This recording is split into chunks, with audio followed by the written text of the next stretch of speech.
Type presidents with secret Jewish ancestry into a search bar, and you will fall straight down a rabbit hole. List after list after list, each one naming a dozen American commanders-in-chief said to be secretly, quietly, hidden in the family tree Jewish. Lincoln, Jefferson, Eisenhower, Roosevelt. The claims get repeated so confidently and so often that they slowly start to feel like established fact. So I decided to actually go looking for the real records, the real genealogy, not the forwarded emails and the copy-pasted lists. And what I found is far more interesting than the myth, because some of these threads turn out to be pure invention. A couple are surprisingly, genuinely real. And the true story of the Jewish people and the American presidency turns out to be bigger and better than any secret bloodline could ever be. So let's separate what's real from what isn't, one name at a time, and put an honest verdict on each. Stay to the end because the real story, the one that's actually true, is the one almost nobody tells. And to be clear about what we're dealing with here, these lists are not shy. Depending on which one you happen to land on, you'll see Jefferson and Lincoln and both Roosevelts, but also Madison, Monroe, even George Washington himself. You'll see Hoover and Harding and Eisenhower, plus a rotating cast of others, each one supposedly concealing a secret Jewish grandparent somewhere back down the family line. 15 names, 20 names, the count just keeps climbing depending on who is doing the counting. And almost none of them arrive with a single shred of real documentation attached. So instead of marching through every wild claim ever posted online, we're going to take the ones that come up the most, the myths that have really stuck, work out where each one actually came from, and hand you the truth to carry into the next argument you have about it in a comment section. Let's start with the biggest myth of them all. Dwight D. Eisenhower. The name looks and sounds unmistakably Jewish. Eisenhower in the original German, meaning roughly iron hewer or iron miner. And for decades, people simply assumed it must be, verdict, myth. The Eisenhowers were Pennsylvania Germans from Christian communities, Mennonite and Brethren, who had been in America since the 1700s. It's the perfect lesson to open this whole video with because it's the trap almost every one of these lists falls into. A name that sounds Jewish is not the same thing as a family that is. The sound of a surname on its own proves absolutely nothing. Next, the most repeated one of all. Abraham Lincoln. The legend claims that Lincoln is a worn-down, anglicized form of Levi, and that honest Abe therefore carried secret Jewish blood.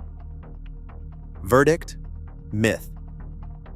Lincoln is an Old English place name from the city of Lincoln in England, full stop. There's no Levi hiding inside it. But here's what's real, and it's so much better than the legend. Lincoln was arguably the best friend the Jewish community had ever had in the White House up to that point. He had close Jewish friends, like Abraham Jonas, whom he called one of his most valued. He signed the law that first allowed Jewish chaplains to serve in the United States military. And when one of his own generals tried to expel every Jew from an entire military district, Lincoln personally, immediately reversed the order. The myth wants to make him secretly one of them. The truth is that he didn't have to be, and he stood up for them anyway. That general, by the way, was Ulysses S. Grant, and he belongs on this list for the exact opposite reason.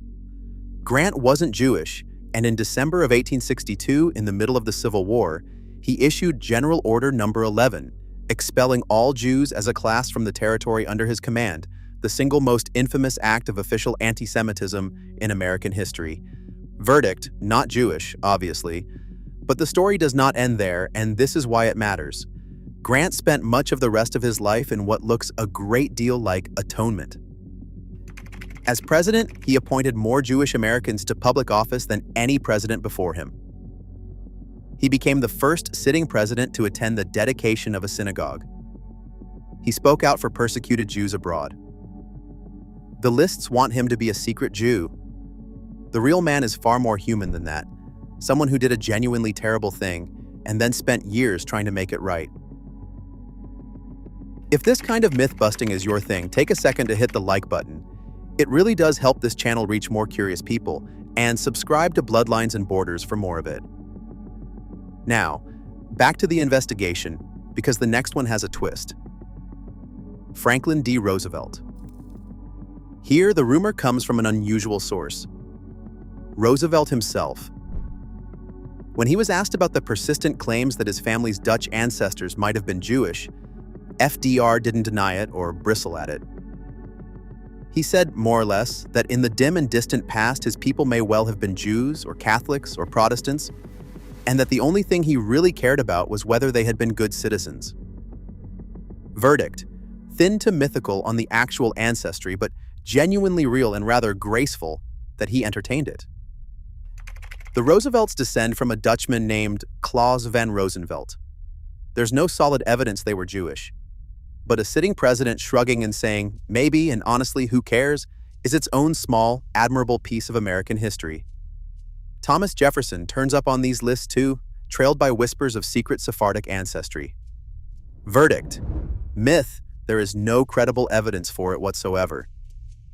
But what is real is that Jefferson was one of the fiercest champions of religious liberty in the founding era, and he explicitly meant that liberty to cover Jews, writing about it directly. And there it is again, the same pattern, repeating. The secret bloodline claim is fiction, but the real relationship between the president and Jewish America is well worth telling. There's one more name worth pausing on because it flips the whole pattern around in an instructive way. Theodore Roosevelt. TR wasn't Jewish either, but he did something no president before him had ever done. In 1906, he appointed Oscar Strauss to his cabinet as Secretary of Commerce and Labor, making Strauss the first Jewish American ever to serve in a presidential cabinet. So, while the internet pours its energy into inventing secret Jewish presidents, it walks straight past the real milestones, the actual documented moments when Jewish Americans broke into the highest levels of power, in the open, on the record. And that's worth stopping on because it raises the obvious question: why do these myths spread in the first place? Part of it is simply that a foreign-looking surname gets misread. Part of it is a much older and uglier habit, the impulse to explain a powerful or admired man by secretly assigning him a hidden identity. And part of it, honestly, is just the physics of the internet. A claim gets copied from one list to the next until sheer repetition makes it feel like fact. The antidote is the same every single time. Go to the record, ask what is actually documented, and be willing to say the word myth out loud when the evidence says myth. So here's where I have to be completely honest with you. If you are waiting for me to finally reveal a president who really, secretly was Jewish, I can't, because the documented historical record simply does not contain one, not among the more than 40 men who have held the office. So instead, let me show you the near misses, the true stories that these lists usually mangle beyond recognition. Barry Goldwater. He ran for president in 1964 and lost in a landslide. So he was never actually president, but his ancestry is real, documented, and surprising. His grandfather was Michel Goldwasser, a Jewish immigrant from Poland who came west and built a business empire in Arizona. Goldwater himself was raised Episcopalian, and he had a famous, wry line about the whole thing that he'd never known you had to be one or the other. Verdict: real, genuine Jewish ancestry, it just never quite reached the Oval Office. John Kerry, Secretary of State and the Democratic nominee for president in 2004. During that campaign, genealogists uncovered something that Kerry himself hadn't known. His paternal grandfather had been born Fritz Kohn, a Czech Jew who changed the family name to Kerry and converted to Catholicism before emigrating to America.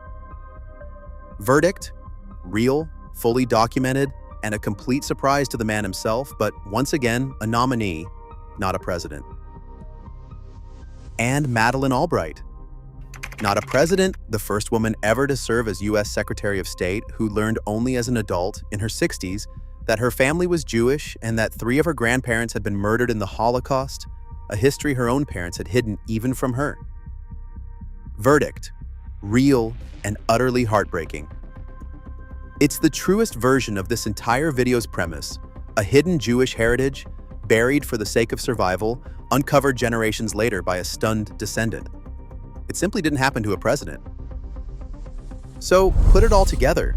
Strip away the forwarded lists, the name that sounds Jewish guesses, and the wishful thinking, and the secret Jewish president is a myth. But look at what's left standing once you clear the myths away, because it's magnificent. George Washington, in 1790, writing a letter to the Hebrew congregation of Newport, Rhode Island, promising that the brand new American government would give, in his words, to bigotry no sanction, to persecution no assistance. One of the founding promises of religious freedom in this country, written directly, deliberately, to Jews. Haim Salomon, the Polish-born Jewish broker who helped finance the American Revolution itself, and reportedly died nearly penniless for the cause. Oscar Strauss, appointed in 1906 as the first Jewish member of a presidential cabinet. Louis Brandeis, the first Jewish justice of the Supreme Court. The real story was never a president hiding Jewish blood in his veins. It's that Jewish Americans helped build the presidency and the republic around it, out in the open, and that's a history nobody ever had to invent. That letter to Newport deserves a moment of its own because of when it was written. In 1790, the very idea that a national government would protect a tiny religious minority, would promise it not mere tolerance, but genuine equal standing, was radical, close to unheard of anywhere on earth. The Jews of Newport had written to the new president, half wondering whether the promises of this strange new experiment would really be meant to include them too. And Washington wrote back that the government of the United States gives to bigotry no sanction, to persecution no assistance, and that everyone would sit safely, in his words, under their own vine and fig tree, with no one to make them afraid. To a people who had spent 1,000 years being expelled, taxed, ghettoized, and burned across Europe, that single sentence was almost impossible to believe.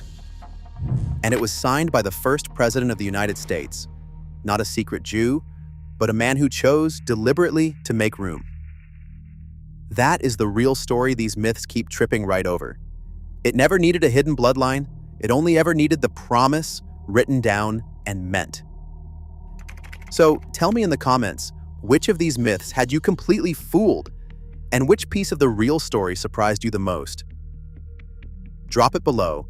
I read them all. And thank you sincerely for watching this all the way through.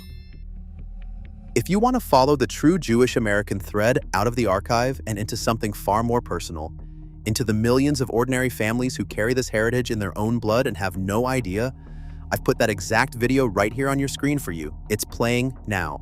Go watch it.